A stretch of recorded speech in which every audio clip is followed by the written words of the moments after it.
আমার এতটা উপকার হয়েছে, আমি আমার ছেলে মেয়েদের পড়াশোনার খরচ চালাতে পারতাম না, আমি ঠিকমতো প্রাইভেটের টাকা দিতে পারতাম না, সেটাও দিতে পারছি।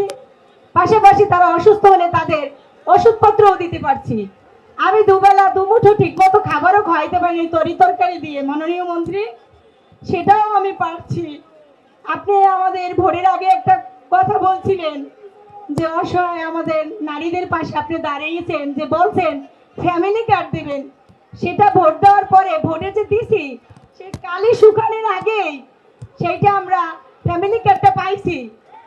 মাননীয় প্রধানমন্ত্রী, আপনার কথা ও কাজের সাথে আমরা মিল পাইছি এবং বাস্তবায়ন করছেন আপনি আমাদেরকে ফ্যামিলি কার্ড দিয়ে। আর আমরা যে এতটা উপকৃত হয়েছে আমাদের অসহায় পরিবারে, আমরা কিছুটা হইলেও স্বাবলম্বীর দিকে যাব ইনশাল্লাহ। এই জন্য আল্লাহর দরবারে আপনার জন্য লাখো লাখো শুক্রিয়া।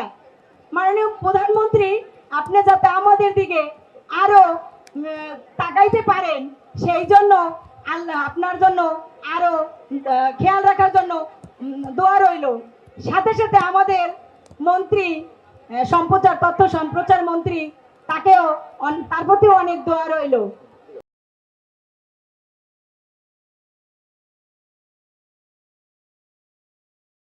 মাননীয় প্রধানমন্ত্রী, বাংলাদেশের কোটি কোটি মানুষের মধ্যে সবার আগে আমরা ফ্যামিলি কার্ড পেয়েছি।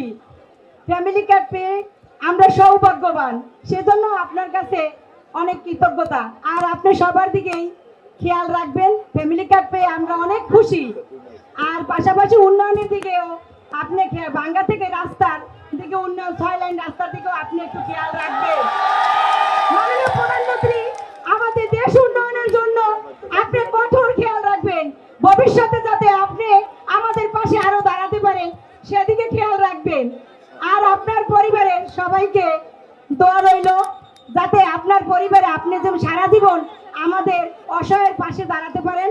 আপনার পরিবার থেকে জাইমা রহমান, তারাও জানি ভবিষ্যতে আমাদের দিকে খেয়াল রাখতে পারে। এই বলে আমি শেষ করছি। আসসালামু আলাইকুম।